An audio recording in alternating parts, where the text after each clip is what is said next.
से हमने खास तौर से एक साइन का क्वेश्चन लिया है जो आरआरबी जेईई 2014 में पूछा गया प्रश्न है। ठीक है, तो अब इस प्रश्न को कैसे करेंगे, देखिए इसमें कहीं भी नंबर का नहीं है। जैसे हमने आपको पिछले वीडियो में बताया है कि जब भी इस तरह के प्रश्न आए तो इसको करना कैसे है। ठीक है, इसमें ना आपका सामान्य रूल लगेगा ना आपका मानक रूल लगेगा। ठीक है, तो इसमें सिर्फ और एक ही रूल है, वो है कॉमन रूल।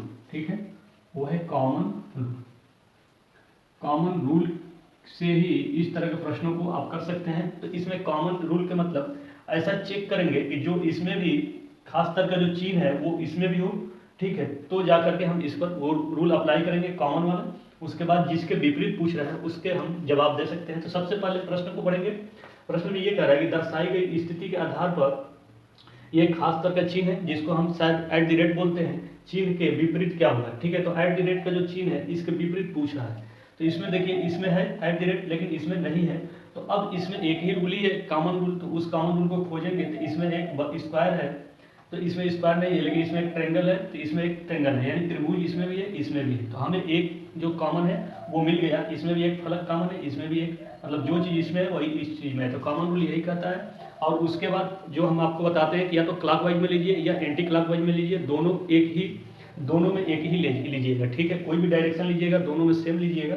ठीक, अगर आपको क्लॉकवाइज एंटी क्लॉकवाइज नहीं पता है तो कोई बात नहीं, दोनों में सेम लीजिएगा। अगर इसको ऐसे घुमाइएगा तो इसको भी ऐसे ही घुमाइएगा। ठीक है, कोई रूल के पता होने की जरूरत नहीं है। क्लॉकवाइज भी एंटी क्लॉकवाइज भी नहीं याद है तो बस इतना रखिए कि जिस डायरेक्शन में लीजिएगा दोनों का सेम लीजिएगा। ठीक, तो मान लीजिए हमने इस डायरेक्शन ऐसे ले लिया, ऐसे ले लिया, ऐसे ले लीजिए, क्योंकि बहुत सारे स्टूडेंट्स को ये प्रॉब्लम होती है क्लॉकवाइज एंटी क्लॉकवाइज कौन सा है। ठीक है, तो उसमें वो कंफ्यूज हो जाते हैं। तो कोई बात नहीं, आपको दोनों का सेम डायरेक्शन ले लेना है। ठीक है, बस इतना जान लीजिए।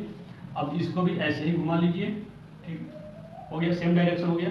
अब इसमें कॉमन क्या है, तो देखिए त्रिभुज कॉमन है, तो सबसे पहले यहाँ पर त्रिभुज लीजिए। ठीक है, कॉमन है तो त्रिभुज लीजिए, ये त्रिभुज हो गया।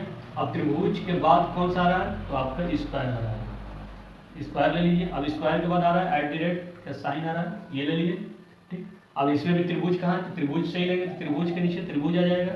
ठीक है, अब त्रिभुज के ऊपर जाएंगे तो ये डॉलर का साइन है, ऐसे आ गया। अब इसके बाद ये क्रॉस का साइन है। ठीक है, तो अब देखिए अब आपको क्या पूछ रहा है, एट द रेट के चिन्ह के विपरीत पूछ रहा है। तो सिंपल सी बात है, एट द रेट के नीचे कौन सा है, यानी क्रॉस का साइन है, तो इसके विपरीत क्रॉस होगा। ठीक, यानी एट द रेट एक दूसरे के अपोजिट होंगे। ठीक है, क्रॉस के। ठीक है, तो अगर आपके ऑप्शन में क्रॉस है तो ये सही है। ठीक है, तो जब भी इस तरह के प्रश्न आएंगे तो सिर्फ और सिर्फ एक ही रूल है, वो रूल है कॉमन रूल। ठीक है, बाकी रूल को आप भूल जाइएगा। जब भी इस तरह का प्रश्न है तो सारे रूल को भूल जाइएगा, एक ही रूल आप लगाइएगा कॉमन रूल, और जिससे आपका आंसर आसानी से मिल जाएगा। ठीक है, ये बहुत छोटा प्रश्न था जो आरआरबी जेईई 2014 में पूछा गया प्रश्न है, लेकिन कभी भी इस तरह के प्रश्नों को रिपीट किया जा सकता है किसी भी एग्जाम में।